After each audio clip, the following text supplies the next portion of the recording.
Coming up... Just the first time I've ever seen something. Has Johnny finally got his Mudman eye? Our man in the know tells us if he's earned his Mudman stripes. Yay! Mudmen 2, Jeff 0. Down at the River Thames, mud god Steve Brooker and me, along with our army of mudmen, have trawled the foreshore at Greenwich in the hope of unearthing London's muddy history. And it looks to me like I finally got a case of the old larker's eye. Hang on a second, what's this? Well done. What's that thing you were talking about, Bellarmine? Cardinal Bellarmine. Is that the actual cardinal there? This is Cardinal Bellarmine on here. Yeah. So if I just wipe it off on the old jacket. This is his face, of course. This is the guy that tried to bamboos. And what's it actually made of? What is that? This is a salt glaze. Okay, it's a salt glazed pot. Yeah, a good find, but it just shows you using your eyes again. You're actually getting your eye in. Okay, that's fantastic, isn't it? You get quite excited about it. Oh. I actually collect these things. I love them. Well, do you know, I'd have to... Do you collect them? I do. I have a collection of these. Do you know what? I'm going to go and find out about these. Oh, yeah? Yeah, I am, because I find that quite intriguing. I like the fact you get excited. I'm going to put this in my thing there, and I'm going to have a little look at that. I'm going to have a little poke around about it. And so, with my eye in and time and tide waiting for no man, I hear the pub calling. Time to retire to the warmth of the Mudmen HQ and discover the history behind today's finds. All significant finds are proudly registered with what's known as the Portable Antiquities Scheme. But before we do so, we want to find out a little bit more about our booty at our not-so-secret Mudmen HQ at London Bridge. And if there's one man who can tell us whether what we found is significant enough to be registered, it's Jeff Egan, National Finds Advisor at the British Museum and the man to put the facts to our artefacts. This is our Greenwich hoard, Jeff. Are you impressed with it overall? I am indeed, yes. A great amount of material, and a lot of it is ceramics because you weren't allowed to actually scrape, and a lot of it is from the palace period, not all of it. You've got things from both before and afterwards. You mentioned the palace there. I think a lot of people would find it not only very surprising that there was this Greenwich Palace, but that both Elizabeth I and Henry VIII were born there, who really are, I would say, the two most famous British monarchs, really. That's absolutely right. It's a real personal connection for these two outstanding personalities in our history. First and foremost, Jeff, I think all the mudmen would want to know about this, because I found it. Look at that. Well, that is actually very interesting. As you can see, it is a comb, obviously, but it's a fragment, and the interesting thing about it is it's made of ivory.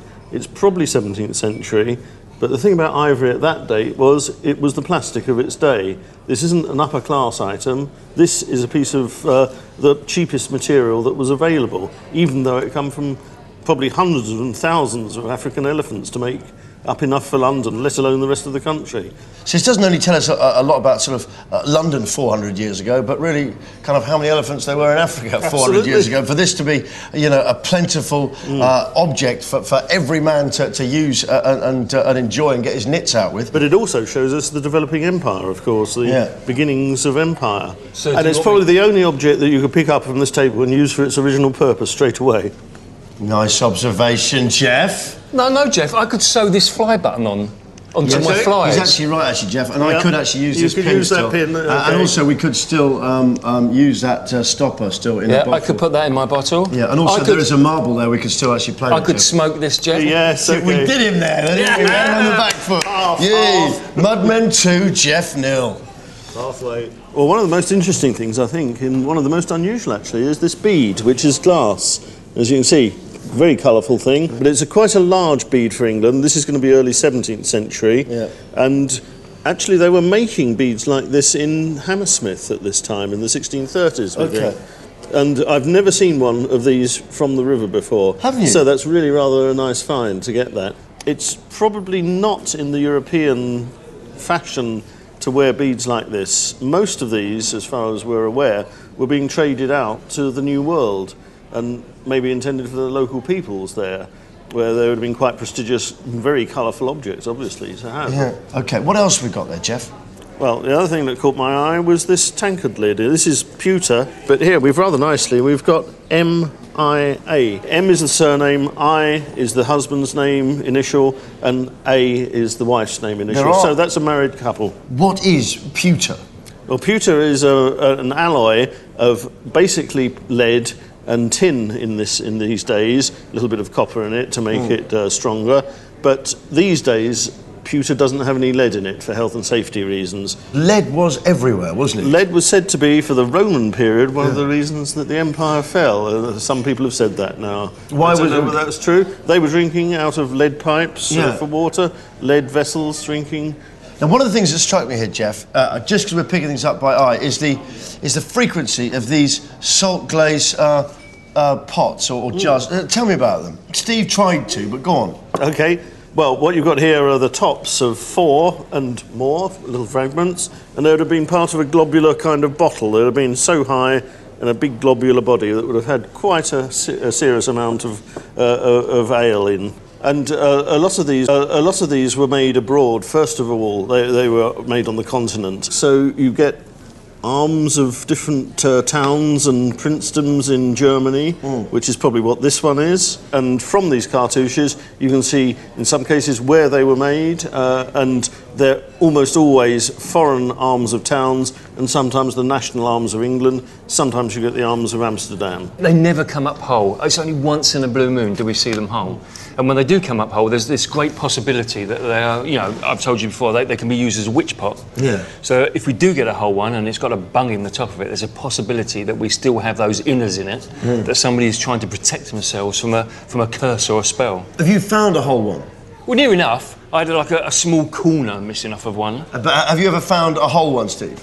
Yeah, well, it's never whole to me, just because the... Have you ever found a whole one? If you look at it in a certain angle, Steve, it looks whole. Have you found a whole one? No, I haven't found a whole one. There we go. Thank you very much. We'll take this as a no.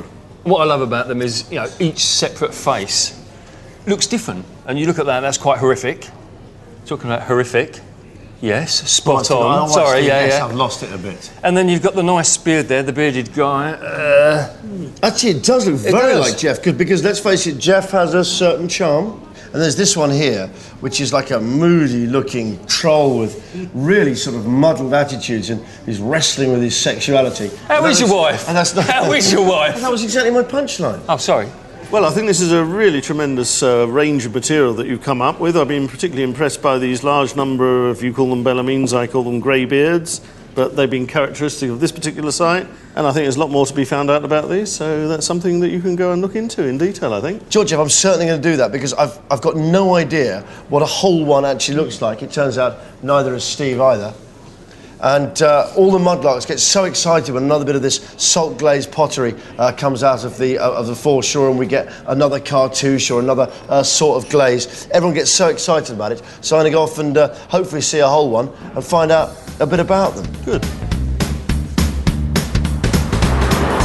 Our finds today are littered with bits of Bellarmine, so it's time for Steve and I to bid adieu to each other as we go our separate ways to dig a little deeper into our Tudor past, armed with little more than enthusiasm and a desire for answers.